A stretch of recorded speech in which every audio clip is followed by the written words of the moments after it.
والصلاة والسلام على سيد الأنبياء والمرسلين أما بعد فأعوذ بالله من الشيطان الرجيم بسم الله الرحمن الرحيم لقد كان لكم في رسول الله أسوة حسنة صدق الله مولانا العلی العظیم۔ باد توحید کے متوالوں، شمع رسالت کے پروانوں، غوث و خواجہ اور رضا کے چاہنے والوں، آئیے سب سے پہلے ہم اور آپ نہایت ہی ادب اور احترام کے ساتھ اپنے اور ساری کائنات کے مرکز عقیدت جناب محمد الرسول اللہ صلی اللہ تعالی علیہ وسلم کی بارگاہ بے کس پناہ میں جس طرح سے میں آپ کو پڑھاؤں میرے ساتھ مل کر پورا مجمع بآواز بلند ہدیہ غلامی درود و سلام کے انداز میں پیش کر لیں۔ الصلاۃ والسلام علیک یا رسول اللہ، الصلاۃ والسلام علیک یا حبیب اللہ، الصلاۃ والسلام علیک یا نبی اللہ، وعلی آلک واصحابک یا نور اللہ صلی اللہ تعالی علیہ وسلم۔ رب کعبہ کی بارگاہ میں دعا ہے، مولا اپنے حبیب صاحب لولاق صلی اللہ تعالی علیہ وسلم کے صدقۃ فعل ہم تمام حاضرین اور سامعین کو تو خیر و عافیت کے ساتھ ماہ رجب المرجب نصیب فرما، ہمیں ماہ رجب کا احترام کرنے، اس کا حق ادا کر کے تجھے راضی کرنے کی توفیق نصیب فرما۔ ساتھ ہی بارگاہ رب العزت میں دعا ہے کہ میرے کریم سلطان الہند عطائے رسول خواجہ خواجگاں کے صدقۃ فعل ہمارے ملک ہندوستان کو کورونا وائرس سے مکمل طور پر نجات عطا فرما۔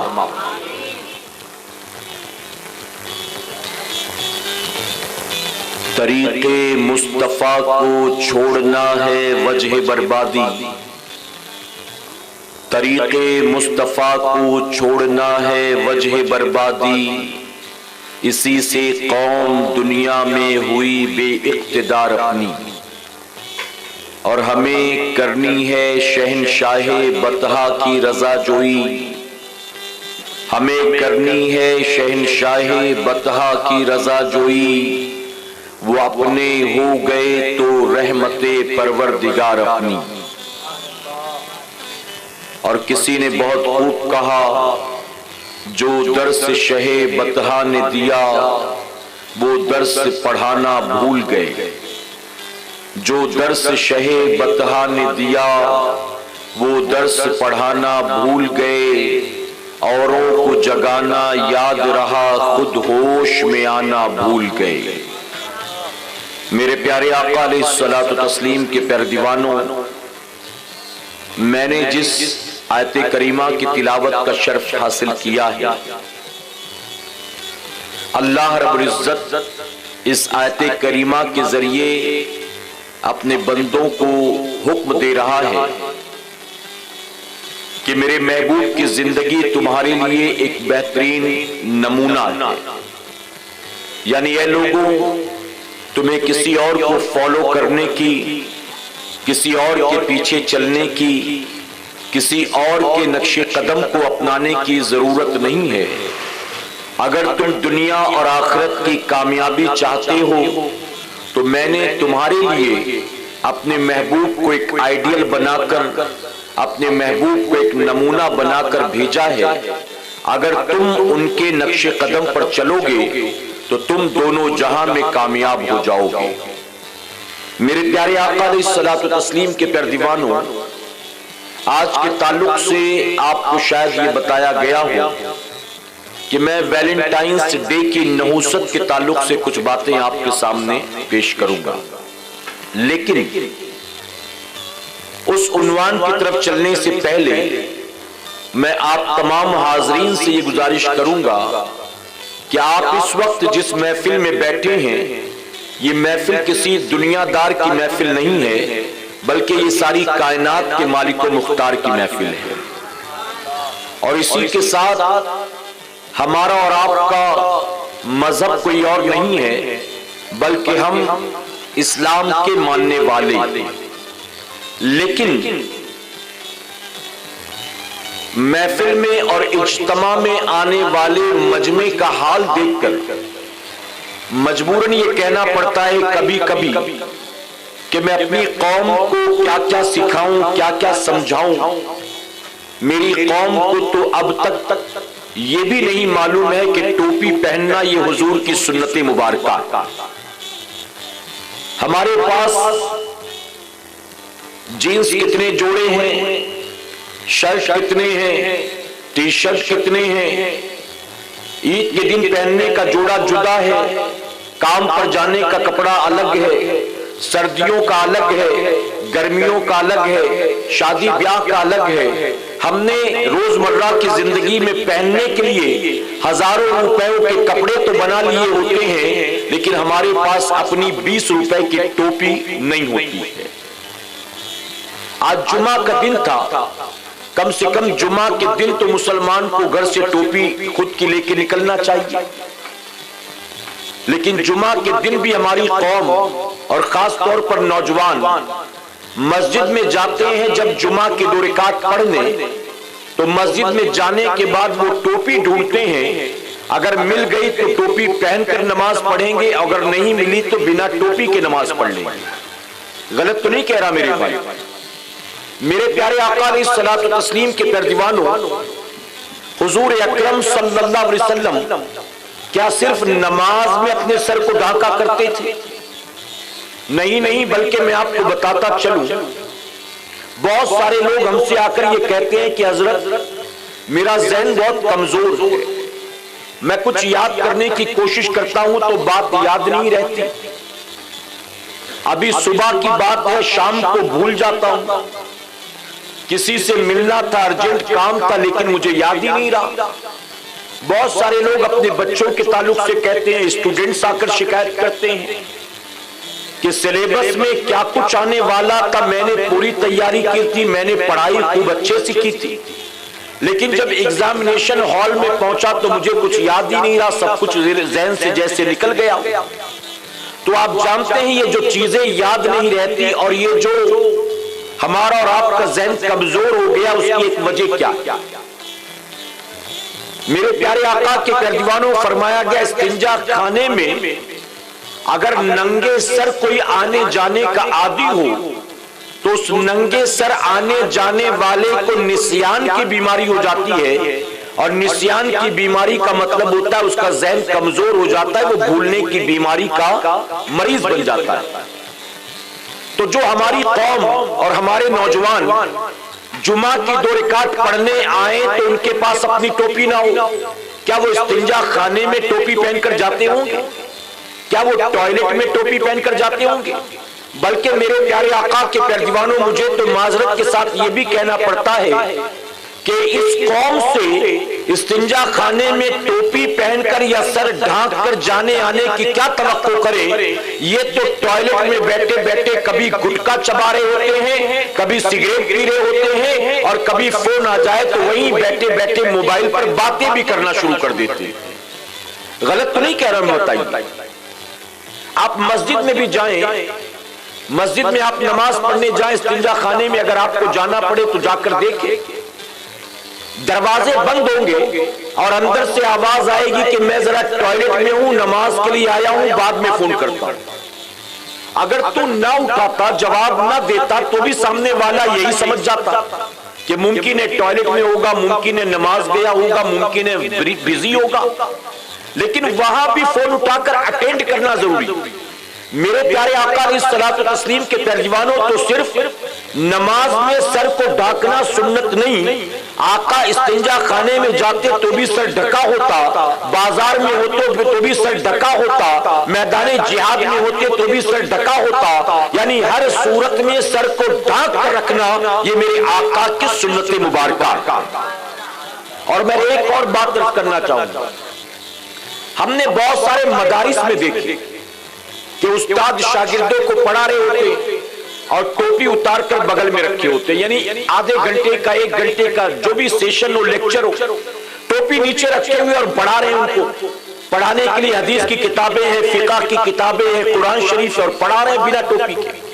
تو میرے پیارے آقا کے ترجمانوں، نتیجہ کیا ہوتا ہے جب استاد اپنے شاگردوں کے سامنے بنا ٹوپی کے پڑھاتے لکھاتے ہیں تو نتیجہ یہ ہوتا ہے کہ تعلیم تو ملتی ہے، تربیت نہیں ملتی، اور پھر وہ بچہ بھی بڑے ہونے کے بعد جہاں بھی جاتا ہے، حافظ بن جائے، عالم بن جائے، جو بھی بن جائے، اگر وہ بھی کہیں مدرس بنے گا، کہیں امامت کرے گا، تو اس کو بھی وہی کرتا دیکھیں گے جو اس نے اپنے استاد کو کرتا ہوا دیکھا۔ ایک شخص بیان کرتے ہیں کہ میں امام ابو حنیفہ رضی اللہ عنہ کی محفل میں 20 سال تک آتا جاتا ہے۔ کتنے سال تک؟ امام اعظم کی محفل میں 20 سال میں آیا گیا۔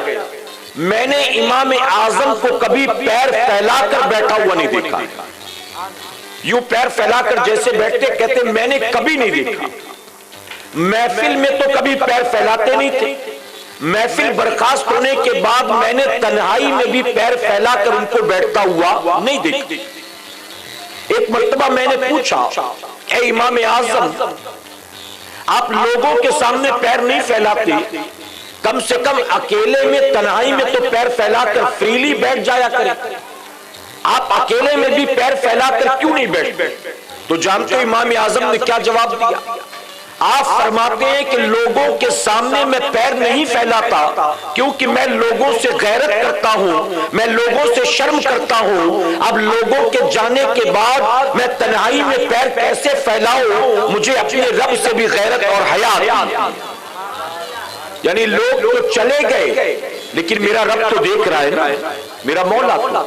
اور میرے پیارے آقا کے ترجمانوں، یہ وہ اللہ والے تھے کہ جن کا ظاہر و باطن ایک جیسا ہوا کرتا تھا۔ یہ محفل میں جیسے ہوتے تنہائی میں بھی ان کا وہی حال ہوتا تھا۔ یہ نہیں کہ لوگوں کے سامنے آئے تو بڑے جبے کبے میں، اور اکیلے میں ہے تو پھر فریلی گھوم رہے ہیں بنا ٹوپی کے اور بنا بنیان کے، یوں ہی نہیں، بلکہ جیسے لوگوں کے سامنے ویسے ہی تنہائی میں۔ اب یہاں پر ایک پیاری بات یاد آئی، میں آپ کو بتاؤں، ایمان تازہ ہو جائے گا۔ ایک عیسائی پادری نے اسلام قبول کیا، توجہ ہے نا آپ کی؟ ایک عیسائی پادری نے اسلام قبول کیا تو اس کے مذہب کے لوگوں نے اس سے پوچھا کہ تو ہمیں عیسائیت کی طرف بلاتا تھا، تو ہمیں بائبل پڑھ کے سناتا تھا، تو ہمارا پیشوا تھا، ہمارا عالم تھا، آخر تو نے مذہب کیسے تبدیل کر لیا؟ تو کیوں کر مسلمان بن گیا؟ تو اب عیسائی پادری نے جانتے ہو کیا کہا؟ اس نے کہا میرا اپنا زندگی کا تجربہ یہ ہے کہ ایک آدمی کو سب سے زیادہ قریب سے 2 لوگ جانتے ہیں، ان 2 سے زیادہ قریب سے تیسرا نہیں جانتا۔ اس نے کہا کہ یہ 2 لوگ کون؟ کہتا ایک تو کسی آدمی کو اس کے بچپن کا دوست سب سے زیادہ قریب سے جانتا ہے، یا پھر اس کی بیوی سب سے زیادہ قریب سے اس کو جانتا ہے۔ بات صحیح ہے نا؟ آدمی بچپن کے دوست کے سامنے سگریٹ پیے گا، باپ کے سامنے سگریٹ نہیں پیے گا، بڑے بھائی کے سامنے سگریٹ نہیں پیے گا، چاچا ماموں کے سامنے سگریٹ نہیں پیے گا۔ تو بڑے بھائی کو کیا پتا کہ یہ سگریٹ پیتا ہے؟ اس کو بھی حقیقت نہیں معلوم۔ چاچا ماموں کو، خالو کو، نانا کو، دادا کو اور باپ کو بھی نہیں پتا کہ یہ سگریٹ پیتا ہے۔ لیکن جو بچپن کا دوست ہو اس پر کچھ بھی چھپا نہیں ہوتا، اس کے سامنے سب کھلا ہوتا۔ اسی طرح اپنے باپ کے سامنے، بھائی کے سامنے لڑکی کی بات نہیں کرے گا، لیکن جو بچپن کا دوست ہوگا اس کے سامنے کھل کر وہ باتیں کرے گا۔ اور بیوی کے سامنے بھی ایک آدمی جیسا لوگوں کے ساتھ ہوتا ہے ویسا بیوی کے ساتھ نہیں ہوتا. بیوی کے ساتھ اوپن ہوتا ہے, بالکل کھلی ہوئی کتاب ہوتا ہے, بیوی سے تو کچھ بھی چھپا نہیں ہوتا. تو عیسائی پادری نے کہا میرا تجربہ یہ ہے کہ ایک انسان کو سب سے زیادہ قریب سے دو لوگ جانتے ہیں, اور جب میں نے امام الانبیاء جناب محمد رسول اللہ صلی اللہ علیہ وسلم کی زندگی کو پڑھا, ان کی زندگی کا میں نے مطالعہ کیا, تو مجھے یہ پتا چلا کہ جب انہوں نے 40 سال کی عمر میں نبی ہونے کا اعلان فرمایا ہے تو ان کے ہاتھ پر سب سے پہلے انہی دو قریبی لوگوں نے اسلام قبول کیا. کہتا اس سے یہ بات کلیئر ہو گئی, اس سے یہ ذہن صاف ہو گیا کہ اگر اس نبی کی زندگی میں کوئی لپ ہول ہوتا, ان کی زندگی میں کوئی برائی ہوتی, ان کے اندر کوئی خرابی ہوتی, تو دنیا بھلے ان کا کلمہ پڑھتی, بچپن کا دوست ابو بکر کلمہ نہ پڑھتا, ان کی قریبی بیوی جو ان کے نکاح میں تھی وہ کلمہ نہ پڑھتی, اگر سب سے پہلے انہوں نے اسلام قبول کیا تو ان کے دعوت قبول کرنے نے اس بات کی ضمانت دے دی ہم تو ان کو سب سے زیادہ قریب سے جانتے ہیں اور ہم نے ان کی زندگی میں کبھی کوئی خرابی اور برائی نہیں پائی. میرے پیارے آقا کے پیارے دیوانوں, اب ہم اور آپ اپنے گریبان میں جا کے اس نبی کی سنت پر عمل کرنا, اس نبی کے طریقے کار کو اپنانا, اس نبی کے نقش قدم پر چلنا, یہ تو بہت دور کی بات ہے. ہم حضور اکرم صلی اللہ علیہ وسلم کی ایک عظیم سنت مبارکہ, ٹوپی پہننا یا امامہ شریف باندھنا, اس کو بھی آج بلائے بیٹھے. جانتے ہو ایک آدمی سے مسجد میں بنا ٹوپی کے نماز پڑھ رہا تھا, تو کسی نے کہا کہ آپ بنا ٹوپی کے نماز پڑھ رہے ہو, ٹوپی پہن لو. تو جانتے ہو اس نے کیا جواب دیا؟ کچھ زیادہ ہی پڑھا لکھا تھا. اس نے کہا کہ ٹوپی پہننا سنت ہے نا, نہیں پہنوں گا تو کیا نماز نہیں ہوگی؟ ٹوپی پہننا سنت ہی تو ہے. یعنی معاذ اللہ اس کی نظر میں حضور کی سنت کی کوئی اہمیت نہیں ہے. معاذ اللہ. میرے پیارے آقا کے پیارے دیوانوں, آپ جانتے ہو فرمایا گیا کل قیامت میں کئی ایسے لوگ ہوں گے جن کا صرف مستحب پر عمل کرنا ان کو جنت میں لے جائے گا. اور مستحب جانتے ہو کسے کہتے ہیں؟ کیا تو ثواب, نہیں کیا تو کوئی گناہ نہیں. مثلا وضو کرتے وقت اونچی جگہ بیٹھنا مستحب, وضو کرتے وقت قبلے کی طرف منہ کر کے بیٹھنا مستحب. اگر پاسبل ہو کرو, ثواب ملے گا, نہیں کیا تو کوئی گناہ نہیں. تو صوفیہ فرماتے ہیں کہ قیامت میں کئی بندے ایسے ہوں گے کہ جن کا صرف مستحب پر عمل کرنا ان کے لیے جنت کا سبب بن جائے گا. تو اب سوچیں کہ مستحب پر عمل کر کے جب بندے جنت میں جائیں گے تو حضور کی سنت پر عمل کر کے کیا بندے جنت میں نہیں جائیں گے؟ میرے پیارے آقا کے پیارے دیوانوں, اس نے کہا حکارت سے معاذ اللہ سنت ہی تو ہے, اگر نہیں کیا تو کیا فرق پڑتا؟ بعض لوگ داڑھی کے بارے میں بھی یہ کہہ دیتے ہیں کہ داڑھی رکھنا کوئی فرض واجب تھوڑی, سنت ہی تو ہے. اور ایسے لوگ جو اس طرح کی باتیں کرتے ہیں حقیقت میں یہ دین کے معاملے میں زیرو ہوتے ہیں. ایسے لوگ جو کہتے ہیں سنت ہی تو ہے, کیا فرق پڑتا ہے؟ میں کہتا ہوں یہ جو اتنی بڑی بات کر رہا ہے, اگر اس سے پوچھا جائے کہ ٹھیک ہے یہ تو سنت ہے نا, اگر تجھے اتنا علم ہے تو چل مجھے 5 کلمہ پڑھ کے سنا. اب 5 کلمہ پڑھنے کے لیے کہیں گے تو اس کو نانی یاد آ جائے گی, 5 کلمہ یاد نہیں. اور حضور کی سنت کو معاذ اللہ حکارت سے کہتے ہیں سنت ہی تو ہے. اس آدمی نے تو کچھ نہیں کہا, لیکن میں وہیں موجود تھا, میں آگے بڑھ کر گیا, میں نے کہا تیرا تو ختنہ بھی نہیں ہوا ہوگا کیونکہ وہ بھی تو سنت ہی ہے, وہ بھی تو سنت ہے. خاموش ہو گیا وہ. میں نے کہا نکاح بھی مت کرنا اگر نہیں ہوا ہے تو, کیونکہ وہ بھی تو سنت ہے. نکاح نہیں ہوا ہے تو مت کرنا. ختنہ تو تیرے ماں باپ نے کرا دیا ہوگا بچپن میں, تو تیرے کنٹرول میں نہیں, تو کوئی بات نہیں, تیری مجبوری ہے کہ اس سنت پر تیرا عمل ہو گیا. تیرا زور چلتا تو شاید تو نہ کرتا. نکاح کرنا حضور کی سنت ہے, اب تیرا زور اس پر تو چلتا ہے. نکاح مت کرنا کہنا سنت ہی تو ہے, میں نہیں کروں گا. اور اگر نکاح ہو گیا ہو تو تیرے گھر جب بچے پیدا ہو اپنے بیٹوں کا ختنہ مت کرانا یہ کہہ کر سنت ہی تو ہے. ان کی شادیاں مت کرانا کہ سنت ہی تو ہے. وہاں تو تم ساری سنت پر عمل کرو، اور حضور کی سنت پر عمل کرنا ہو ٹوپی کی شکل میں، امامے کی شکل میں، معاذ اللہ، تو کہتا ہے سنت ہی تو ہے۔ ارے ظالم، تجھے پتہ نہیں ہے کل قیامت میں نہ جانے کتنے ہوں گے جن کا سنت پر عمل کرنا انہیں جنت میں لے کر جائے گا۔ جانتے ہو موسیٰ علیہ السلام کا دشمن فرعون تھا۔ کون تھا؟ فرعون کے دربار میں ایک میمیکری آرٹسٹ تھا۔ میمیکری آرٹسٹ میں نے آپ کو سمجھانے کے لیے کہا، جسے کہتے ہیں بہروپیہ۔ یہ کبھی موسیٰ علیہ السلام کی طرح کپڑے پہن کر آ جاتا، لوگ موسیٰ علیہ السلام کا مذاق اڑاتے۔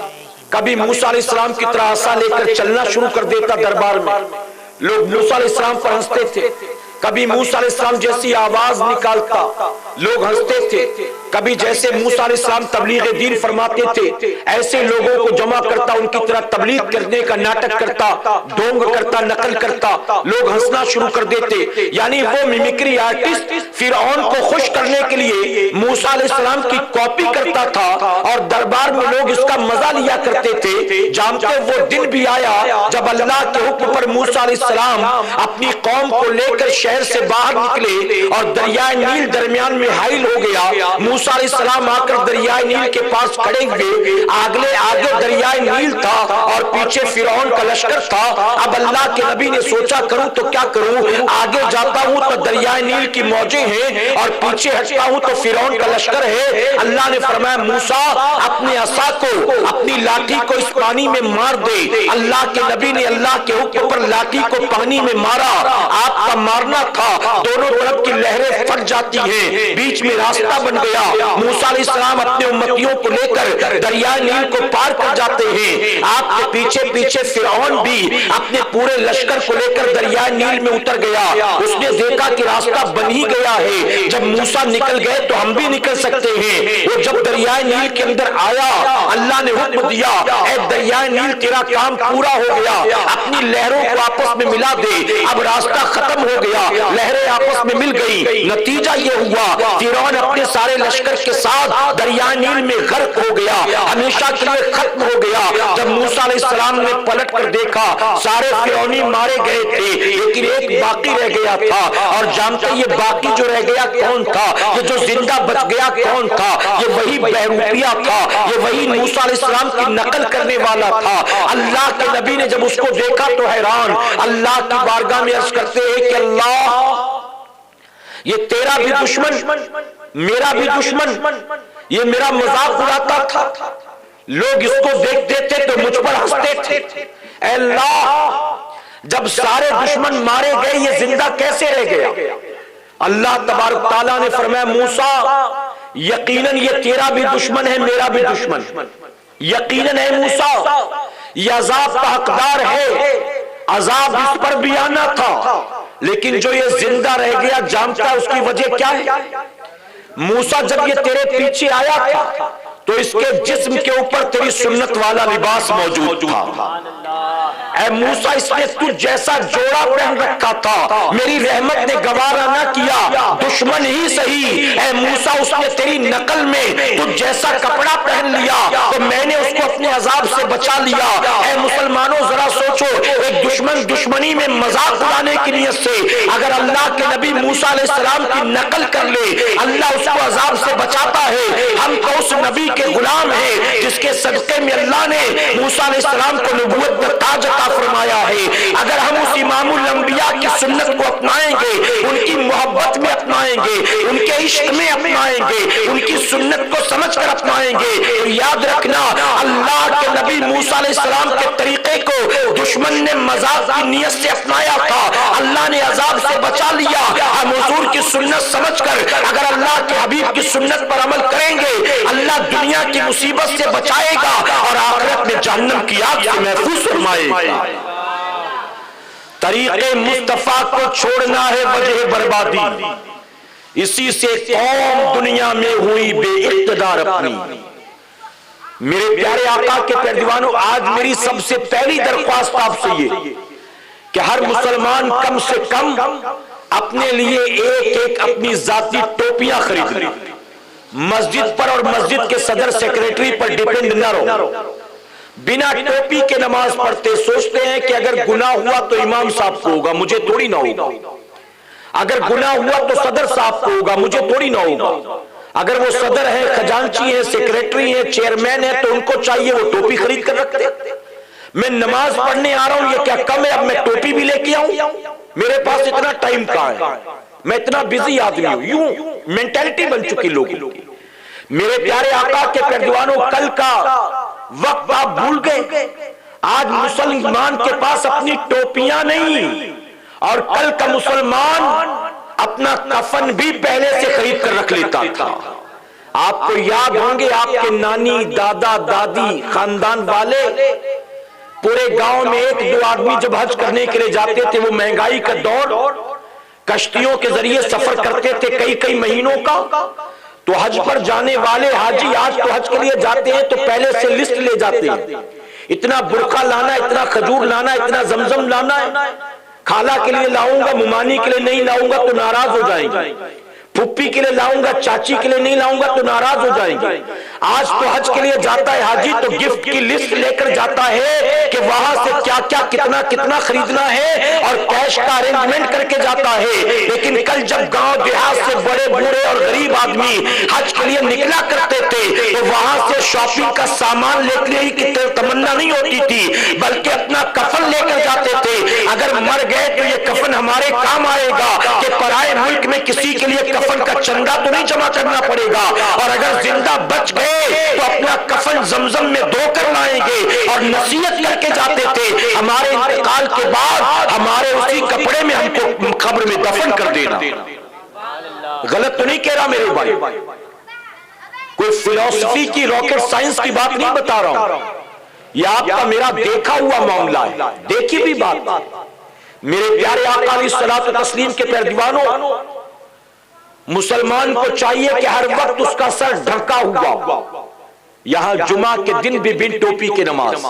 اب اپنی ٹوپیاں لیں گے نا کہ انشاءاللہ، جو ٹوپیاں نہیں پہنتے مجھے مجبوراً کہنا پڑتا ہے کہ یہ اس لیے نہیں پہنتے کیونکہ یہ پہنانے والے لوگ ہیں، یہ دوسروں کو ٹوپی پہناتے اس لیے خود نہیں پہنتے، تو ہمارا یہ معاملہ نہیں ہونا چاہیے کہ انشاءاللہ، اور محبت سے کہیں۔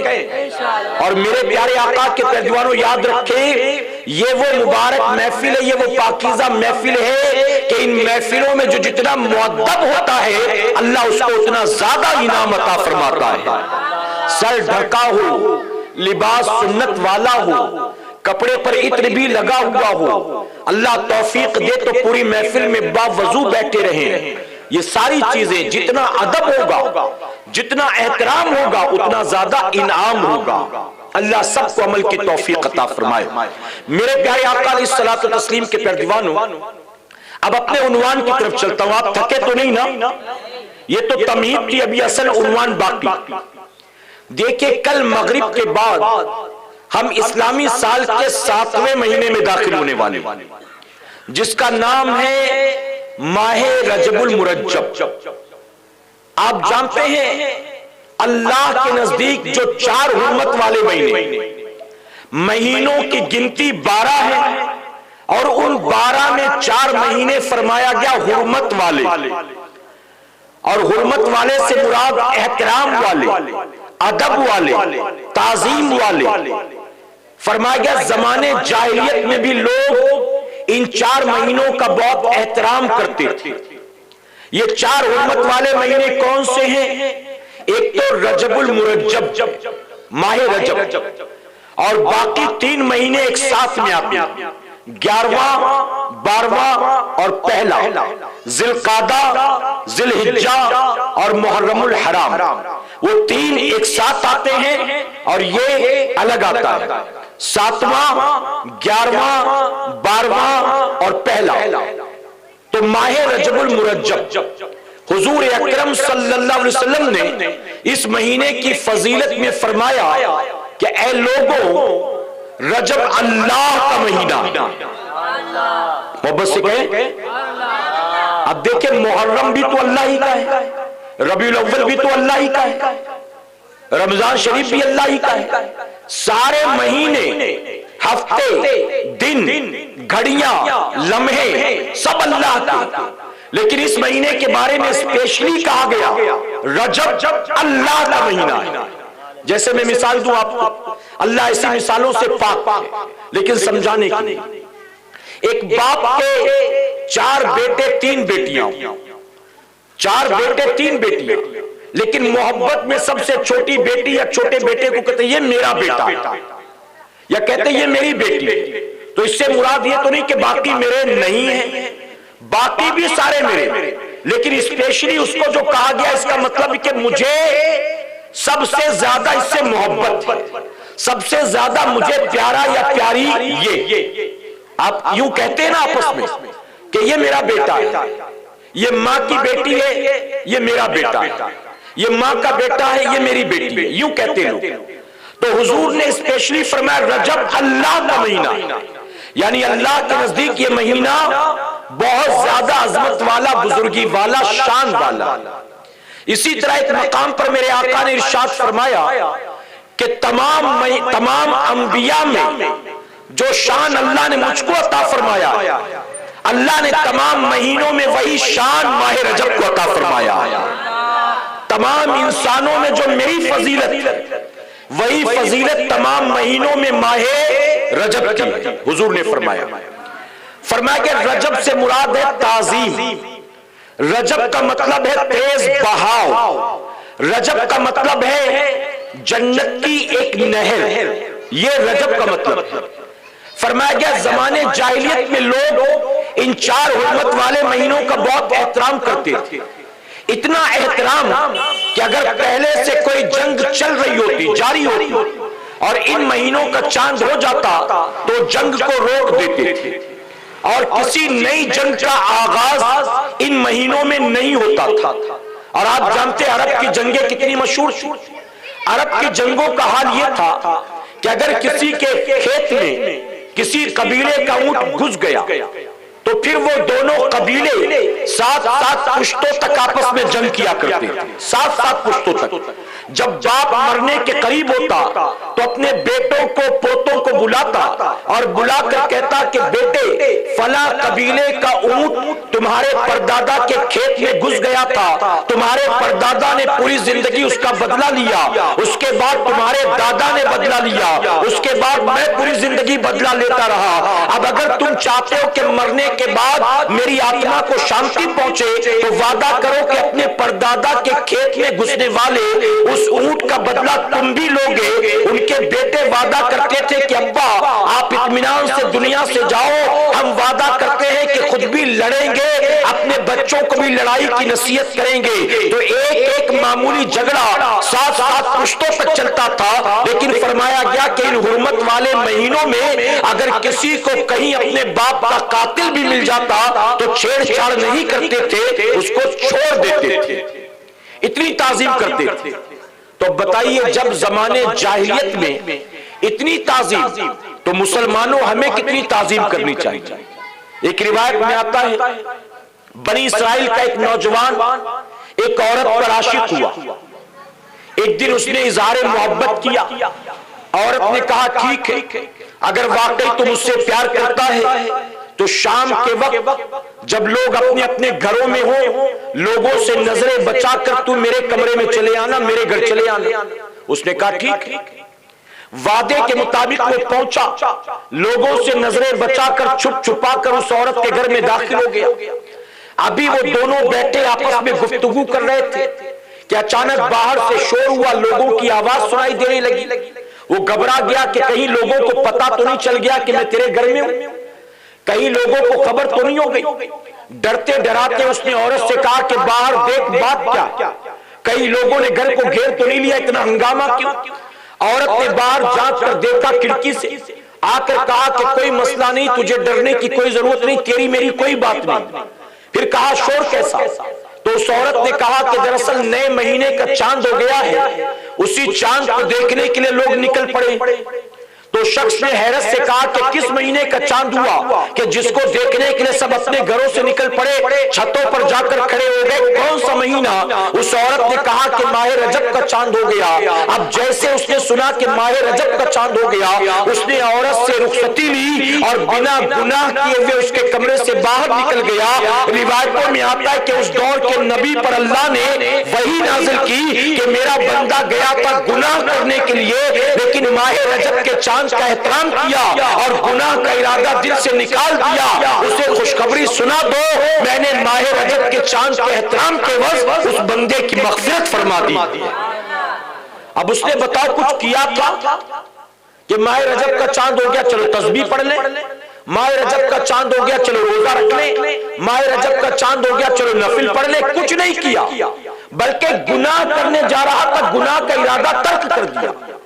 تو معلوم یہ ہوا کہ ماہ رجب کے احترام میں، ماہ رجب کی تعظیم میں اگر کوئی نیک کام کرو تو اس کا بہت ثواب، لیکن اگر کچھ نیکی نہ بھی کرو، ماہ رجب کی تعظیم میں اپنے آپ کو گناہوں برائیوں سے روک لو، تو یقیناً وہ رب جو بنی اسرائیل کے اس نوجوان کی بے حساب کتاب مغفرت فرماتا ہے، یقیناً ہم بھی ماہ رجب کا احترام کریں گے، میرا کریم ہمیں بھی بے حساب کتاب جنت میں داخل فرمائے۔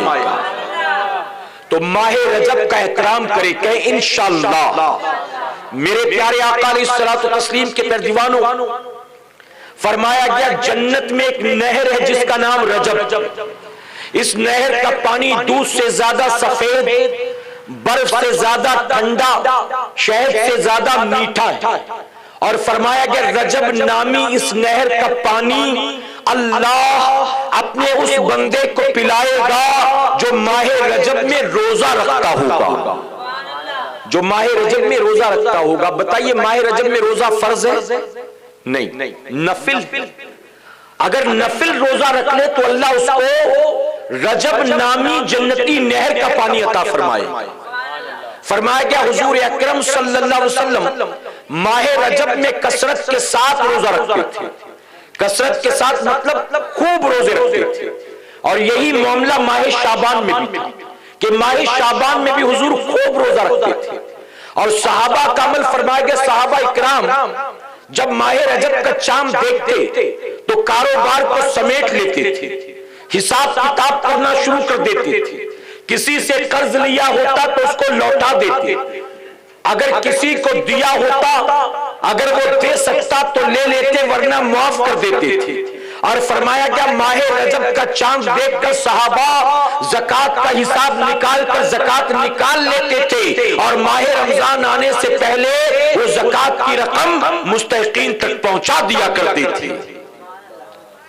خوب قرآن کی تلاوت کرتے، نفل روزے رکھتے، نفل نمازیں پڑھتے، صدقہ خیرات کرتے۔ یہ عمل تھا صحابہ کا ماہ رجب کا چاند دیکھتے۔ اور فرمایا گیا ماہ رجب حضور فرماتے اللہ کا مہینہ، شعبان میرا مہینہ، رمضان میری امت کا مہینہ۔ اب یہ تینوں مہینے ترتیب وار آتے ہیں، ایک ساتھ آتے ہیں نا، تینوں مہینے ایک ساتھ۔ پہلا مہینہ اللہ کا، دوسرا رسول اللہ کا، اور تیسرا ہمارا اور آپ کا۔ صوفیہ فرماتے ہیں رجب بیج کو بونے کا مہینہ، اس مہینے میں عبادت کے بیج بو، ذکر کے بیج بو، اللہ کے سجدوں کے بیج بو۔ اور فرماتے شعبان اس عبادت کے بیج کو سینچنے کا مہینہ، کہتے شعبان میں توبہ کرو، استغفار کرو، اور عبادت کے بیج کو توبہ کی آنسوؤں سے سینچو۔ اور آگے صوفیہ فرماتے ہیں جو ماہ رجب میں عبادت کے بیج بوئے گا، شعبان میں اسے سینچے گا، اللہ ماہ رمضان میں اسے لہلہاتی ہوئی فصل عطا فرمائے گا۔ یعنی ماہ رمضان میں فصل چاہتے ہو تو محنت ابھی سے کرنی ہوگی، ابھی سے۔ اور آپ دیکھیں اللہ کا کرم، ان تینوں مہینے میں سب سے پہلے تو یہ مہینے ایک ساتھ آتے ہیں، اور ان تینوں مہینوں میں اللہ نے ایک بڑی رات کو بھی رکھ دیا۔ اس مہینے میں شب معراج ہے، اگلے مہینے میں کون سی رات ہے؟ شب برات ہے، اور ماہ رمضان میں کون سی شب ہے؟ جی شب قدر، لیلۃ القدر۔ تو شب معراج، شب برات، شب قدر، یہ تینوں افضل راتیں، بہتر راتیں، فضیلت و بابرکت والی راتیں بھی اللہ ترتیب وار دیتا ہے۔ اور اے سرکار مدینہ کے پیروانوں، میں تو ذمہ داری کے ساتھ کہتا ہوں، کوئی مسلمان اگر سال کی تمام راتیں جاگ کر عبادت نہ کر سکے، اگر پورے مہینے نہ جاگ سکے، اگر پورے ہفتے نہ جاگ سکے، اگر ماہ رجب کی ایک رات میں یا ماہ شعبان کی ایک رات میں یا ماہ رمضان کی ایک رات میں اگر وہ اس ایک رات میں بھی جاگ کر عبادت کر لے، میرے رب کے خزانے میں کوئی کمی نہیں ہے، وہ بندے کو بن جاگے پورے سال بھر عبادت کرنے کا ثواب عطا فرمائے۔ حضرت ابو ہریرہ رضی اللہ عنہ سے روایت کہ حضور اکرم صلی اللہ علیہ وسلم نے فرمایا، جو ماہ رجب کی 27 تاریخ کا روزہ رکھے گا، اللہ اس کو 60 مہینوں کے روزے کا ثواب عطا فرمائے گا۔ محبت سے کہیں 60 مہینوں کے روزے کا ثواب، یعنی ایک روزے پر 5 سال کے روزے کا ثواب مل رہا ہے، 5 سال۔ اسی طرح فرماتے ہیں جس نے ماہ رجب میں 3 روزے رکھے، اللہ تبارک تعالیٰ اس کو 9 سال کی عبادت کا ثواب عطا فرمائے گا، یعنی ایک روزے پر 3 سال کی عبادت کا ثواب۔ وہاں ایک روزے پر 27ویں کے روزے پر 60 مہینوں کے روزوں کا ثواب، اور یہاں 3 روزوں پر 9 سال کی عبادت کا ثواب۔ ایک صحابی رسول نے عرض کیا، یا رسول اللہ صلی اللہ علیہ وسلم، اگر کوئی پورے مہینے روزہ نہ رکھ سکے تو اس کے لیے کیا؟ تو آقا فرماتے ہیں کہ تم پہلی رجب کا روزہ رکھ لو، 15 رجب کا روزہ رکھ لو، اور آخری دن کا روزہ رکھ لو، یعنی 29 یا 30 جو بھی ہو، آخری دن کا روزہ رکھ لو۔ اگر تم نے یہ 3 بھی رکھ لیے، اللہ تمہیں پورے مہینے کے روزے کا ثواب عطا فرمائے گا۔ رکھیں گے انشاءاللہ؟ میرا مشورہ ہے کہ رکھو۔ دیکھیں 27 کا تو رکھنا ہی رکھنا ہے کہ انشاءاللہ، اس کے ساتھ 1-2 اور بھی رکھو، یہ ثواب حاصل کرنے کے لیے حضور کی سنت سمجھ کر۔ اور اس کا فائدہ ہے کہ اور یہ بھی ہوگا کہ یہاں تو چوائس ہے، نفل ہے، رکھو گے تو ثواب، نہیں رکھو گے تو کوئی گناہ نہیں۔ لیکن جو ماہ رمضان آنے والا ہے، اس مہینے میں تو پورے مہینے کا رکھنا ہی رکھنا ہے، رکھنا ہی رکھنا ہے، وہاں تو چوائس کی بات نہیں ہے، نفل کی بات نہیں۔ اگر ابھی سے آپ نے اس مہینے میں 3 رکھا، ماہ شعبان میں 3 رکھا، تو ماہ رمضان میں اچانک 30 نہیں رکھنا پڑے، بلکہ پہلے سے پریکٹس شروع ہو جائے، اور پہلے سے پریکٹس شروع ہوگی تو جو شروع میں دقتیں آتی ہیں ماہ رمضان میں، وہ دقت نہیں آئے گی۔ ورنہ ماہ رمضان میں پہلے، دوسرے، تیسرے دن لوگ منہ لٹکائے سر پکڑے گھوم رہے ہوتے ہیں، ان سے پوچھو کیا ہوا تو کہتے روزے کی وجہ سے میرا سر پکڑ لیا، روزے کی وجہ سے ایسیڈیٹی ہو گئی، روزے کی وجہ سے کمزوری ہو گئی، روزے کی وجہ سے فلاں تکلیف ہو گئی۔ معاذ اللہ ثم معاذ اللہ، جب 11 مہینے کھاتا پیتا رہا اور اچانک ایک مہینے کا روزہ رکھنا پڑا تو اس کا حال یہ ہوتا ہے، اس کا کبھی سر دکھتا ہے، کبھی پیٹ دکھتا ہے، کبھی بخار آتا ہے، کبھی کمزوری ہوتی ہے، اور پھر اپنی زبان سے ایسے جملے نکالتا ہے جس سے یہ پتہ چلتا ہے کہ معاذ اللہ یہ ماہ رمضان سے بیزاری کا اظہار کر رہا ہے، بیزاری کا اظہار، معاذ اللہ۔ تو ہمارا یہ معاملہ نہیں ہوگا، کب؟ جب ابھی سے پریکٹس شروع کر دیں گے، رکھیں گے انشاءاللہ؟ تو ماہ رجب میں 3 رکھنا ہی رکھنا ہے کہ انشاءاللہ۔ اور میرا مشورہ یہ بھی کہ 13، 14 اور 15 تاریخ کا روزہ رکھنا، ہر مہینے کی 13، 14، 15 کا روزہ رکھنا، یہ حضور اکرم صلی اللہ علیہ وسلم کی سنت مبارکہ ہے، اور اسے کہتے ہیں ایام 20 کے روزے، ایام 20 کے روزے، اور اس کی بڑی فضیلت۔ بہرحال اب اور اس کو میں بیان نہیں کرتا، اب میں آپ کو تھوڑا سا اور روزوں کی فضیلت بتا دوں۔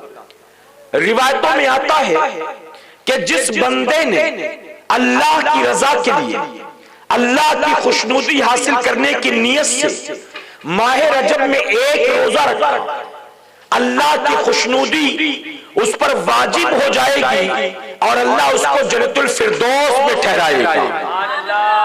محبت سے کہیں اور فرمایا گیا جس نے ماہ رجب میں 2 روزے رکھے اللہ اس کو دگنا اجر عطا فرمائے گا، جس نے ماہ رجب میں 3 روزے رکھے فرمایا گیا اللہ اس کے اور جہنم کے درمیان ایک ایسی کھائی پیدا کر دے گا کہ جس کا سفر 1 سال کا ہوگا، یعنی اتنی دور کر دیا جائے گا اس کو جہنم سے کہ جتنی دوری 1 سال کے سفر کی ہوتی ہے۔ جس نے ماہ رجب کا 4 روزہ رکھا اللہ تبارک تعالیٰ اس کو فتنہ دجال سے محفوظ فرمائے گا، جس نے ماہ رجب میں 5 روزے رکھے اللہ تبارک تعالیٰ اس کو جذام کی، برس کی، جنون کی بیماری سے اور فتنہ دجال سے محفوظ فرمائے گا، جس نے ماہ رجب میں 6 روزے رکھے فرمایا گیا وہ قیامت کے دن اپنی قبر سے اس حال میں اٹھے گا کہ اس کا چہرہ 14ویں کے چاند کی طرح چمک رہا ہوگا۔ اچھا جیسے جیسے روزے کی گنتی بڑھ رہی ہے سبحان اللہ ٹھنڈی ہوتی جا رہی ہے، لوگ سوچ رہے ہیں سبحان اللہ بولیں گے تو رکھنا پڑ جائے گا، میرے بھائی رکھو گے تو ثواب ہے، نہیں تو سبحان اللہ بول کر تو ثواب ملنا ہی ملنا ہے نا، تو کم سے کم یہ انعام سن کر سبحان اللہ تو کہیں دے، کہیں گے انشاءاللہ۔ فرمایا کہ جس نے ماہ رجب میں 6 روزے رکھے وہ قیامت کے دن اپنی قبر سے اس حال میں اٹھے گا کہ اس کا چہرہ 14ویں کے چاند کی طرح چمک رہا ہوگا، جس نے ماہ رجب میں 7 روزے رکھے اس کی خاطر جہنم کے 7 دروازے بند کر دیے جائیں گے، جس نے ماہ رجب میں 8 روزے رکھے اس کی خاطر جنت کے 8 دروازے کھول دیے جائیں گے، اور جس نے ماہ رجب میں 9 روزے رکھے فرمایا گیا قیامت کے دن وہ اپنی قبر سے اس حال میں اٹھے گا کہ اس کا چہرہ جنت کی طرف ہوگا اور اس کی زبان پر کلمہ طیبہ جاری ہوگا، اور جو ماہ رجب میں 10 روزے رکھے گا، اب اسی 10 پر بس کروں گا ورنہ 15 بھی گنا سکتا ہوں، 20 بھی گنا سکتا ہوں، 30 بھی گنا سکتا ہوں، 10 بتا دیتا ہوں اس نیت سے کہ 3 تو رکھی لوگے انشاءاللہ۔ جس نے ماہ رجب میں 10 روزے رکھے فرمایا گیا قیامت میں جب اس کے پل صراط پار کرنے کی باری آئے گی تو ہر میل پر اللہ اس کو ایک آرام دہ بستر عطا فرمائے گا، وہ آرام کرے گا، اٹھے گا، پھر چلے گا، 1 میل پر پھر رکے گا، آرام کرے گا، پھر چلے گا۔ اے مسلمانوں اس حال میں وہ پل صراط پار کرے گا اور اللہ اس کو جنت میں داخل فرما دے گا۔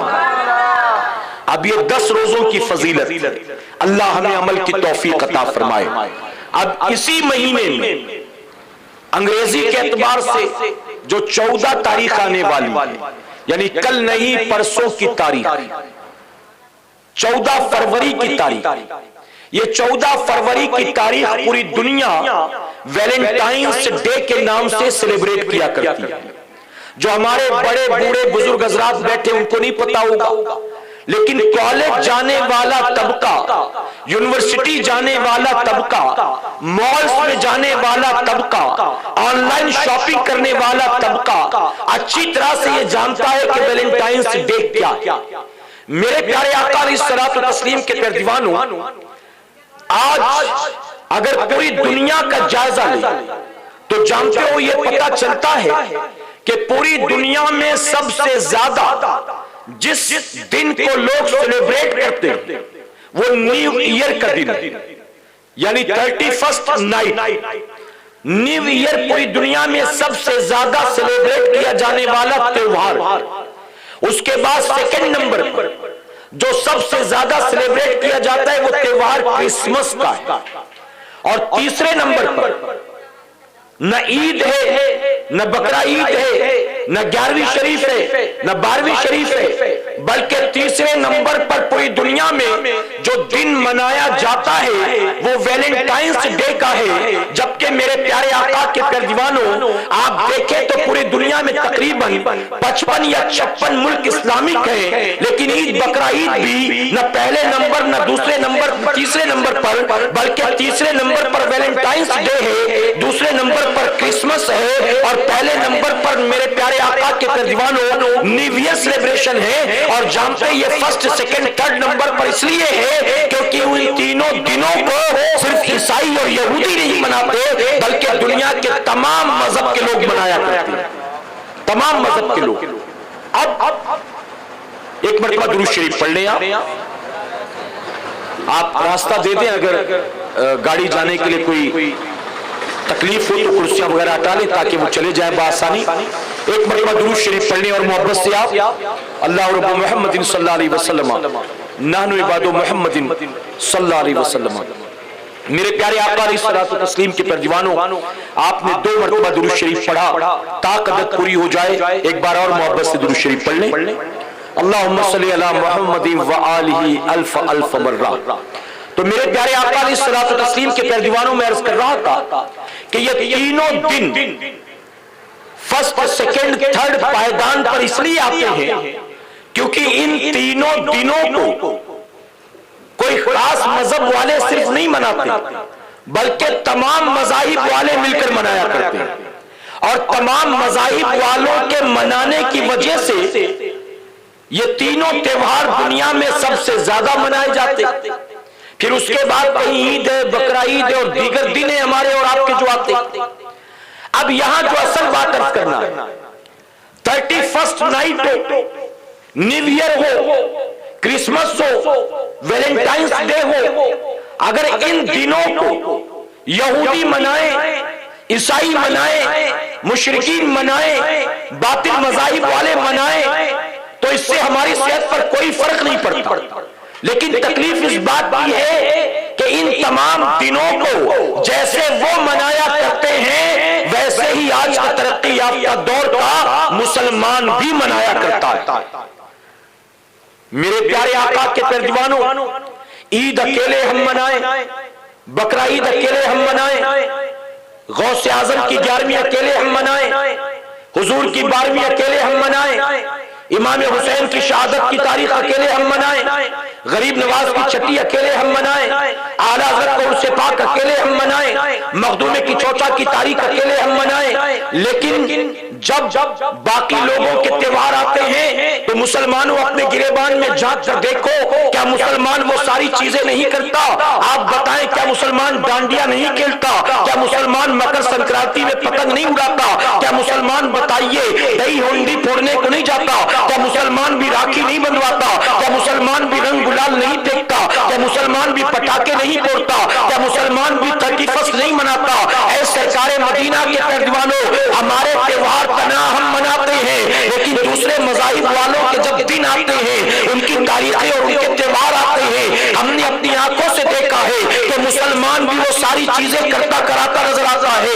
میرے پیارے آقا کے پردیوانوں, میرے نبی نے 1450 سال پہلے فرمایا تھا جو جس قوم کی مشابہت کرے گا کل قیامت کے دن اس کو اسی کے ساتھ اٹھایا جائے گا.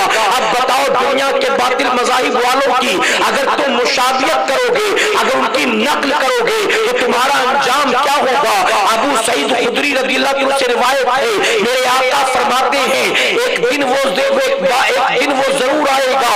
آقا فرماتے ہیں کہ قیامت کی نشانیوں میں سے یہ بھی نشانی ہے کہ وہ دن ضرور آئے گا جب میری امت اپنے پہلے گزرے ہوئے لوگوں کے نقش قدم پر چلنا شروع کر دے گی. اللہ اکبر. صحابہ نے سوال کیا تھا, آپ یہود و نصارہ کی بات کرتے ہیں, آپ عیسائیوں یہودیوں کی بات کرتے ہیں, کیا ان کے نقش قدم پر آپ کی امت چلنا شروع کر دے گی؟ آقا فرماتے ہیں اور کس کی میں بات کرتا ہوں. اللہ اکبر. گویا نبی کی نگاہیں دیکھ رہی تھی کہ قیامت کی نشانیوں میں سے یہ بھی ایک نشانی ہوگی. کلمہ میرا پڑھیں گے لیکن لباس میری طرح نہیں ہوگا, چہرہ میری طرح نہیں ہوگا, صبح میری طرح نہیں ہوگی, شام میری طرح نہیں ہوگی, کھانا میری طرح نہیں ہوگا, اخلاق میری طرح نہیں ہوگا, کردار میری طرح نہیں ہوگا, معاملات میری طرح نہیں ہوں گے, بلکہ ان کی زندگیوں میں وہ ساری چیزیں رت بس جائیں گی جو چیزیں یہود و نصارہ کی زندگی میں پائی جائیں گی.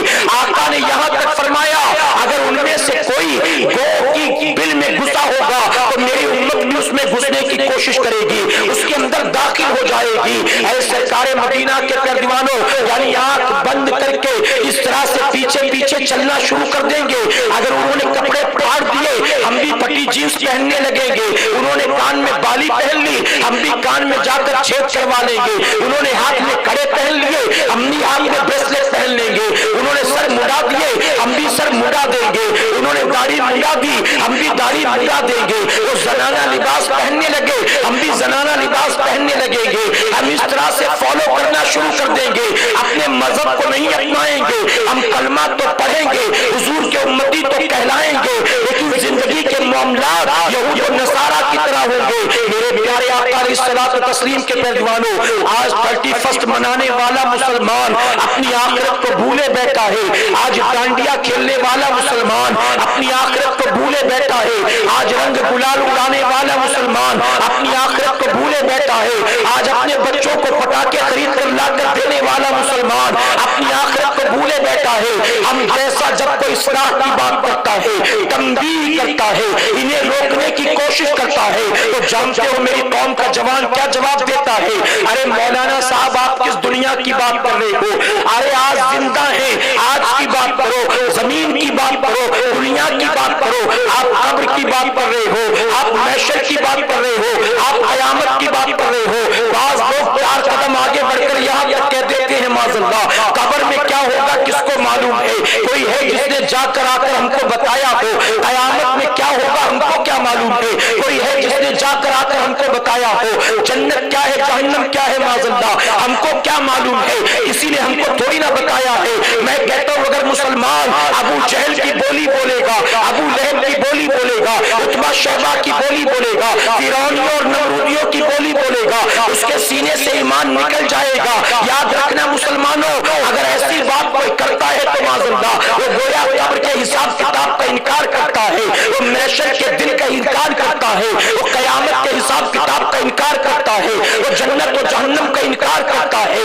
اور اگر کوئی انکار کرتا ہو تو پھر وہ مسلمان نہیں رہتا، وہ مومن نہیں رہتا۔ میرے پیارے آقا کے پہلوانوں، آج دنیا کی محبت دلوں میں اتنا کوٹ کوٹ کے بھر گئی ہے، ہم بات کرتے ہیں دنیا داروں کی طرح، ہم بات کرتے ہیں پتھر کنکر کے پجاریوں کی طرح، ہم بات کرتے ہیں یہود و نصارہ کی طرح، ہم بات کرتے ہیں مشرکین کی طرح، جبکہ ہمارا یہ معاملہ نہیں ہونا چاہیے۔ اللہ نے فرمایا میرے محبوب کی ذات تمہارے لیے بہترین نمونہ ہے، ہمیں فالو کرنا تھا تو عیسائیوں کو نہیں، یہودیوں کو نہیں، اے سرکار مدینہ کے پہلوانوں ہمیں ان کے نقش قدم پر چلنا تھا، جن کے نقش قدم پر چل کر ابو بکر صدیق اکبر بن گئے ہیں، جن کے نقش قدم پر چل کر عمر فاروق اعظم بن گئے ہیں، جن کے نقش قدم پر چل کر عثمان غنی اور ذوالنورین بن گئے ہیں، جن کے نقش قدم پر چل کر علی مولا علی کرم اللہ وجہ کریم بن گئے ہیں، جن کے نقش قدم پر چل کر عبد القادر جیلانی غوث اعظم بن گئے ہیں، جن کے نقش قدم پر چل کر معین الدین چشتی غریب نواز بن گئے ہیں، جن کے نقش قدم پر چل کر نظام الدین اولیاء محبوب الہی بن گئے ہیں، جن کے نقش قدم پر چل کر امام احمد رضا بریلی کے تاجدار بن گئے ہیں۔ اے مسلمانوں، ان کے نقش قدم پر چلو گے اللہ کامیابی دے گا، اللہ عزت دے گا، اللہ برکت دے گا، بعد مرنے کے قبر میں اطمینان و سکون ہوگا اور اس کے بعد جنت کی نعمتیں ہوں گی۔ لیکن اگر یہود و نصارہ کے طریقے پر چلے تو سوچو انجام کیا ہوگا۔ اے مسلمانوں، عید مناؤ کہ اس کی اجازت ہے، اللہ نے یہ خوشی کا دن دیا ہے، بقرہ عید مناؤ کہ اللہ نے یہ خوشی کا دن دیا ہے، 11ویں مناؤ کہ غوث پاک سے تمہیں محبت ہے، بریلی کے تاجدار کی تاریخ مناؤ کہ تم ان کے عاشق ہو، غریب نواز کی چھٹی مناؤ کہ غریب نواز کا ہم پر احسان ہے کہ انہوں نے ہمیں ایمان کی دولت عطا کی ہے، نبی کی 12ویں مناؤ کہ نبی کے صدقے میں رب نے کائنات کو پیدا فرمایا ہے۔ لیکن تم ویلنٹائنز کا ڈے کیوں مناتے ہو؟ ویلنٹائن سے بتاؤ ہمارا کیا تعلق؟ ویلنٹائن کوئی صوفی تھا، ولی تھا، بابا تھا، پیر تھا، فقیر تھا، درویش تھا؟ انٹرنیٹ پر سرچ کرو تو پتا چلے گا ویلنٹائن ایک عیسائی پادری تھا، اور وہ بھی ایسا عیسائی پادری کہ مذہب عیسائیت میں جو چیزیں منع ہے، نفس پرست ویلنٹائن نے وہ سارے کام بھی کر لیے اپنی زندگی۔ آپ جانتے ہیں عیسائی پادری کو شادی کرنے کی اجازت نہیں ہوتی، جو نن ہوتی ہیں یعنی جن کو سسٹر کہتے ہیں، ننس جو دھرم کے لیے اپنی زندگی قربان کرتی ہے اپنے ریلیجن کے لیے، ان کو شادی کرنے کی ان کے مذہب میں اجازت نہیں ہوتی۔ لیکن یہ ویلنٹائن پادری ہونے کے باوجود بھی ایسا نفس پرست تھا کہ نوجوان لڑکے لڑکیوں کو آپس میں ملاتا، محبت کے پیچ لڑاتا، پھر ان کی شادیاں کرواتا۔ اس طرح سے آپس میں نوجوان لڑکے لڑکیوں کے ناجائز تعلقات قائم کرواتا تھا. یہ گویا میڈیٹر کا کام کرتا تھا, یہ گویا پمپ کا کام کرتا تھا. اور صرف اتنا نہیں, جب وقت کے بادشاہ کو, رومن امپائر کلوڈیس کو پتا چلا کہ یہ عیسائی پادری قوم کے اندر یہ خرابی پیدا کر رہا ہے, تو اسے قید کر دیا گیا کہ اس کو سزا کے طور پر قید کریں گے تاکہ قوم سے یہ برائی دور ہو. تو جیل میں رہ کر اس عیسائی پادری نے, ویلنٹائن نے, جیلر کی بیٹی سے محبت کے پیچ لڑا لیا. جیلر کی بیٹی سے عشق کرنے لگا, اس سے ملتا جلتا. یہاں تک تاریخ میں آتا ہے کہ جیلر کی بیٹی سے ناجائز تعلقات قائم کیے. جب جیلر کو پتا چلا, اس نے شکایت کی بادشاہ کو کہ آپ نے اس کو قید میں ڈالا لیکن یہ باز نہیں آیا, وہاں اوروں کو نہیں ملا پاتا ہے تو میری بیٹی سے خود مل گیا اور میری بیٹی کی عصمت کو لوٹا. تو بادشاہ وقت نے, کلوڈیس II نے غصے میں آ کر حکم دیا کہ اب تو اس کو قید نہیں, پھانسی پر لٹکایا جائے.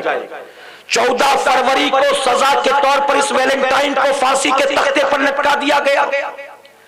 جب تک کلوڈیس رومن امپائر موجود تھا, کسی کی ہمت نہیں ہوئی کہ کوئی یہ ظاہر کرتا کہ میں ویلنٹائن کا چاہنے والا یا اس سے محبت کرنے والا. لوگ خاموش رہے. لیکن تختہ پلٹا اور روم میں عیسائیت کا غلبہ ہوا, عیسائیوں کا غلبہ ہوا, عیسائی حکومت قائم ہوئی.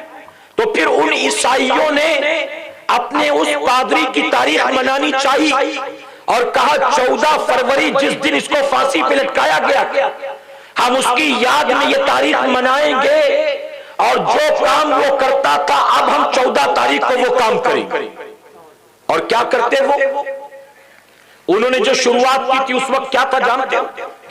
14 فروری کو اس وقت روم کے عیسائی ایک برتن میں نوجوان لڑکیوں کے نام لکھ لکھ کر ان کے نام کی چٹھیاں ڈالتے اور ان لڑکیوں لڑکوں کو ایک جگہ جمع کیا جاتا.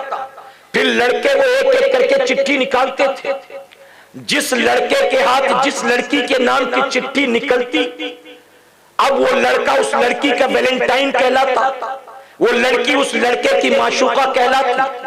اور اس وقت انہوں نے یہ رسم نکالا تھا, طریقہ نکالا تھا کہ اب یہ لڑکا لڑکی 1 سال تک اپنے ایک دوسرے کے ساتھ رہیں گے, لیو ان ریلیشن میں, ایک دوسرے کو سمجھیں گے, پرکھیں گے, جانچیں گے. اگر نیچر میچ ہو گیا, کیریکٹر میچ ہو گیا, ایک دوسرے کی عادتیں ایک دوسرے کو سمجھ میں آ گئی, اچھی لگی, تو 1 سال کے بعد اگلی 14 فروری کو ان دونوں کی شادی ہو جائے گی. اور اگر 14 فروری آنے تک ایک دوسرے کا معاملہ نہیں بیٹھا, انبن ہو گئی, من مٹاؤ ہو گیا, تو پھر دونوں الگ ہو جائیں گے. پھر اگلی 14 فروری کو پھر سے نام ڈالا جائے گا, کوئی نیا لڑکا اس کے نام کی چٹھی نکالے گا. شروعات میں انہوں نے یہ شروع کیا. جانتے ہو نتیجہ کیا ہوا؟ نتیجہ یہ ہوا کہ عیسائیوں نے عیسائی پادری کی یاد میں اس کام کا آغاز کیا, لیکن چند سالوں کے بعد انہیں پتا چلا ہم نے تو بہت بڑی برائی کی بنیاد رکھ دی. اب ان کے کلچر میں ہوا یہ کہ اس کام کی وجہ سے بہت ساری نابالغ بچیاں جو تھیں وہ حاملہ ہونی شروع ہو گئی, کم عمر میں حاملہ ہونے لگ گئی. پھر من مٹاؤ ہوا, لڑکوں نے شادی سے انکار کر دیا, اب حاملہ ہو گئی, جائے کہاں؟ تو پھر اس دور کے عیسائی پادریوں نے, چرچ نے 14 فروری کی ویلنٹائنس ڈے کی مخالفت کی اور کہا پورا زور لگاؤ اور اب اس کو ختم کرو. دھیرے دھیرے کر کے انہوں نے اس کو روکا, ختم کیا. بات آئی گئی ہو گئی, یہ بات ختم ہو گئی. لیکن 17ویں عیسوی سے پھر سے کچھ نفس پرستوں نے اس کا آغاز کیا کہ یہ دن تو بڑا اچھا تھا, اسے ویلنٹائنس ڈے, یوم عاشقی, عید الحب, عشق والوں کا دن الگ الگ نام سے جانا پہچانا جانے لگا. اور آج تک یہ کام ہو رہا ہے, آج تک وہ دن منایا جاتا ہے. آغاز عیسائیوں نے کیا تھا، پھر عیسائیوں نے بیزاری کا اظہار کیا اور اس پر پابندی لگائی، پھر دوبارہ 17 عیسوی میں اس کا آغاز نفس پرستوں نے کیا، اور جب نفس پرستوں نے اس کا آغاز کیا 17-18 کو اس کو فروغ دیا گیا، 19 کو یہ پوری دنیا میں پھیلا، اور اب دیکھ رہے ہیں کہ ان کچھ سالوں کے اندر اے سرکار مدینہ کے ترجمانوں، جن عیسائیوں نے اس کی بنیاد رکھی تھی، آج وہ اس طرح سے اس کو سیلیبریٹ نہیں کرتے جتنا پوری دنیا کے نفس پسند لوگ اس کو سیلیبریٹ کیا کرتے۔ اس دن ہوتا کیا ہے؟ نوجوان لڑکے لڑکیاں آپس میں اظہار محبت کرتے۔ ان دنوں تو کالجز بند، ورنہ کالجز میں آپ جا کر دیکھیں باقاعدہ لڑکیاں اس دن اپنے گھر سے کالج کے نام پر خاص طور پر تیار ہو کر نکلتی، باقی دن پرفیوم نہیں مارتی ہوگی، آج پرفیوم بھی لگائے، باقی دن برقع ہوگا، اندر ریگولر لباس ہوگا، لیکن اس دن اسپیشل کپڑا پہن کر جاتی۔ میرے پیارے آقا کے ترجمانوں، میں نے کالج کا دور دیکھا ہے، میں نے اپنے کالج میں پڑھنے والے عیسائی اور غیر مسلم لڑکے لڑکیوں کے ساتھ مسلمان لڑکے لڑکیوں کو دیکھا ہے، میں نے باقاعدہ مسلمان لڑکوں کو گفٹ خریدتے ہوئے، مسلمان لڑکیوں کو جو نقاب میں ہوتی ہیں روز خریدتے ہوئے، بکے خریدتے ہوئے، چاکلیٹ خریدتے ہوئے دیکھا ہے۔ 14 فروری کو کوئی گلاب لڑکی خریدتی ہے تو اپنے باپ کو لے جا کر نہیں دیتی، اپنی ماں کو لے جا کر نہیں دیتی، بلکہ وہ دیتی ہے تو کس کو دیتی ہے؟ اے سرکار مدینہ کے ترجمانوں، یاد رکھیں 14 فروری کا دن یہ ناجائز محبتوں کے فروغ کا دن ہے، یہ بے حیائی کا دن ہے، یہ بے غیرتی کا دن ہے، یہ بے شرمی کا دن ہے، یہ گناہ کا دن ہے، یہ حرام ناجائز کام کا دن ہے، اور جو اس کام کے اندر مبتلا ہوتا ہے یقیناً وہ یہود و نصارہ کے طریقے پر ہے، اس کا سارا کام غیر اسلامی ہے۔ اور یاد رکھیں 14 فروری کو آپ جو کچھ بھی ویلنٹائنز ڈے کے نام پر کرتے ہیں وہ سارا کا سارا کام آپ کو جہنم میں لے جانے والا ہے، اور وہ سارا کا سارا کام اللہ اور اس کے رسول کی بارگاہ میں آپ کو ناراض کرانے والا ہے۔ وہ نوجوان جو باپ کے انتقال کے بعد کبھی جمعرات اور جمعہ کو بھی اپنے باپ کی قبر پر پھول لے کر نہیں پہنچتا، 14 فروری کو گرل فرینڈ کے لیے پورا بکے خرید لیتا ہے، پورا گلدستہ خرید لیتا ہے۔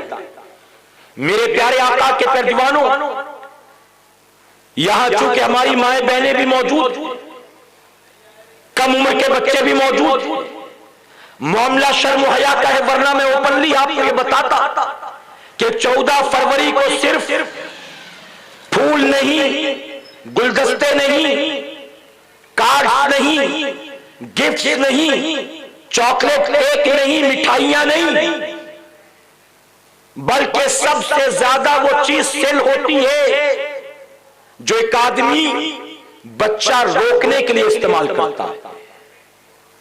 اور میں اور آپ کو بتا دوں، شاید آپ کی عقل کام کرے، 14 فروری یہ ویلنٹائنز ڈے ہے، اور 14 نومبر یہ چلڈرن ڈے، ان دونوں میں 9 مہینے کا گیپ، اور 9 مہینے کا گیپ کس میں ہوتا ہے آپ جانتے ہیں؟ میرے پیارے آقا کے ترجمانوں، ایک عورت حمل سے ہو تو بچے کی ولادت میں 9 مہینے کا وقت لگتا ہے، 9 مہینے کا عرصہ لگتا ہے، تو یہ 14 فروری اور 14 نومبر کا آپس میں کیا کنیکشن؟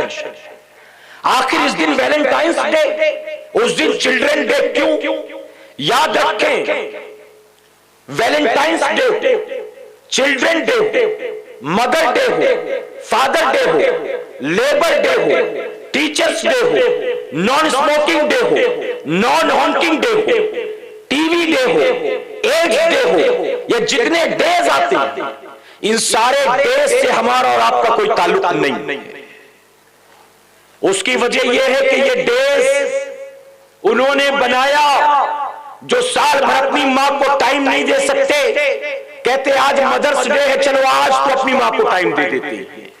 کیا بتائیے اسلام یہ بتاتا ہے آپ کو؟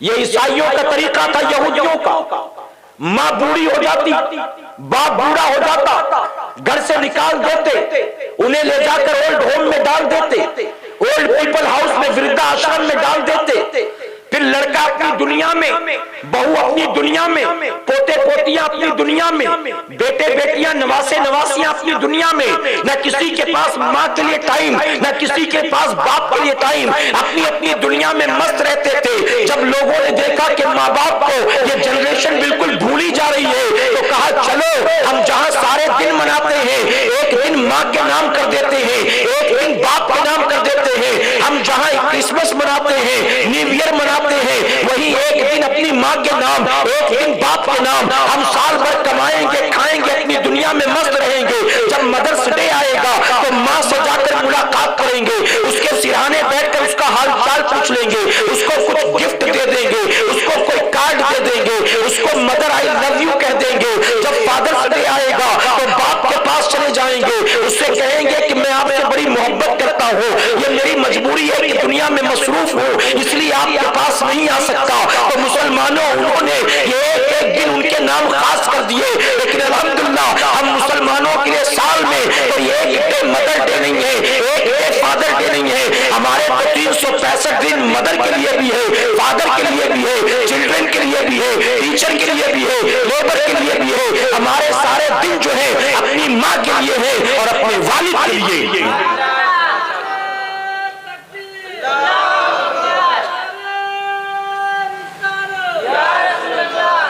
تو کوئی یہودی منائے تو منائے، ہمیں نہیں منانا کہیں انشاءاللہ۔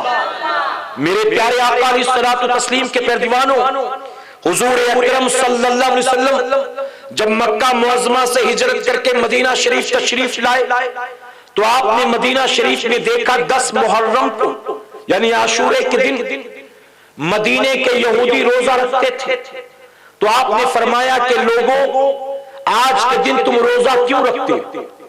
تو انہوں نے عرض کیا یا رسول اللہ صلی اللہ علیہ وسلم یہ وہ دن ہے جس دن اللہ نے ہمارے نبی موسیٰ علیہ السلام کو فرعون کی ظلم و زیادتیوں سے نجات عطا کیا تھا۔ فرعون دریائے نیل میں غرق ہوا تھا، موسیٰ علیہ السلام پار کر گئے تھے، یہ 10 محرم ہی کی تاریخ تھی۔ تو جب یہ تاریخ آتی ہے ہم خوشی مناتے ہیں اور خوشی میں روزہ رکھا کرتے ہیں، اللہ کا شکر ادا کرتے اور روزہ رکھتے۔ اب بتائیے روزہ رکھنا یہ اچھا کام ہے کہ برا کام ہے؟ جی نیکی ہے یا بدی ہے؟ لیکن حضور نے کیا فرمایا؟ جب حضور نے سنا تو فرمایا سنو موسیٰ علیہ السلام پر ان سے زیادہ ہمارا حق ہے۔ یہ دعویٰ کرتے ہیں موسیٰ کو ماننے کا، لیکن یہ موسیٰ کے ماننے والے سچے نہیں۔ آپ نے فرمایا موسیٰ علیہ السلام پر ان سے زیادہ ہمارا حق۔ اب جب اگلے سال یہ تاریخ آئے گی تو ہم بھی روزہ رکھیں گے، لیکن یہ چونکہ ایک رکھتے ہیں ہم ان کی مشابہت نہیں کریں گے، ہم اگلے سال سے 2 روزے رکھیں گے۔ اے مسلمانوں روزہ رکھنا یہ نیک کام ہے، لیکن نیک کام میں بھی حضور نے کہا یہودیوں کی کاپی مت کرو، ہم 2 رکھیں گے۔ تو اب بتاؤ جس نبی نے نیکی میں ان کو فالو کرنے سے منع کیا، جب برائی میں ان یہودیوں کی کاپی کرو گے کیا نبی کو تکلیف نہیں ہوتی؟ لڑکیوں کو پھول دے رہے ہیں، آئی لو یو کہہ رہے ہیں، کارڈ دے رہے ہیں، اپنی ماں کو تو نے کبھی آئی لو یو نہیں کہا ہوگا، اپنے والد کو تو کبھی نہیں کہا ہوگا ابا میں آپ سے بہت پیار کرتا ہوں۔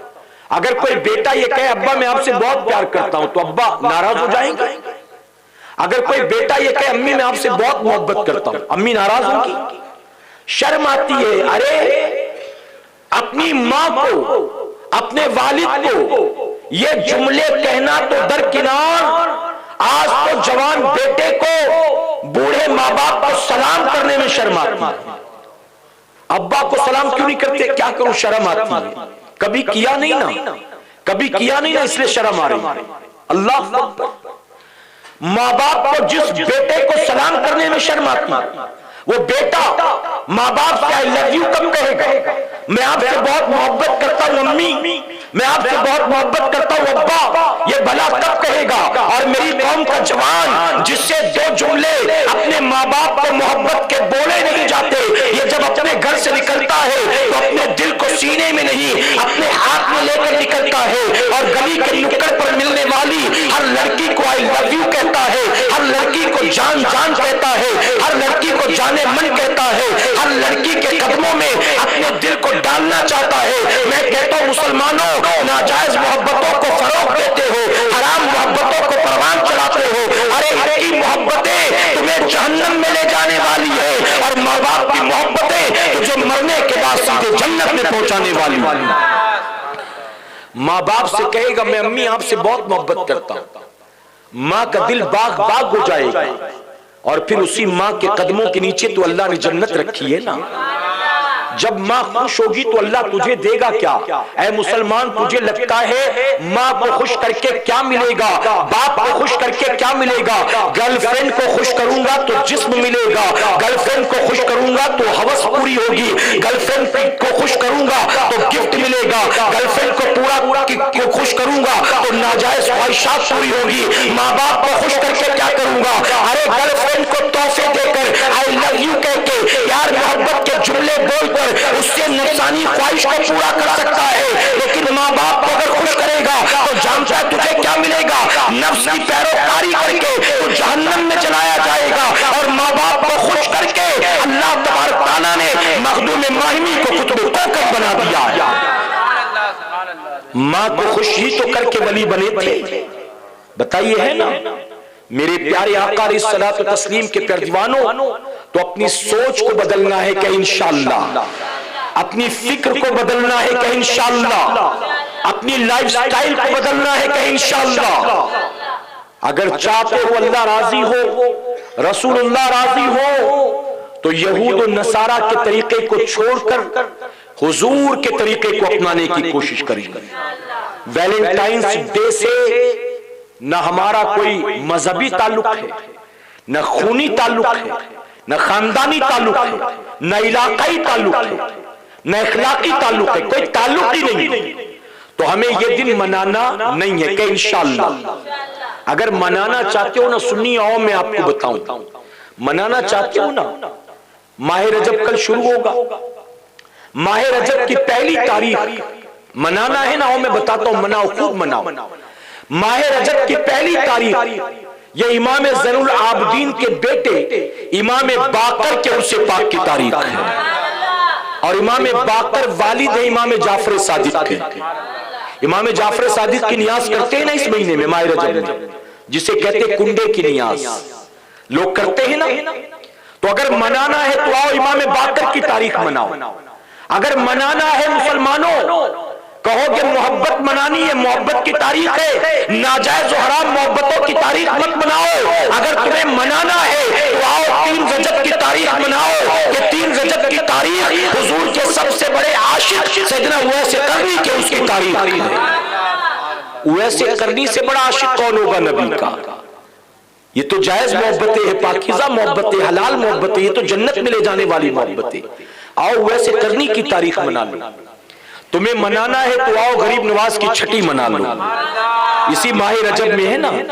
ماہ رجب کی 6 تاریخ غریب نواز کی تاریخ ہے, آؤ اس کو منا لو.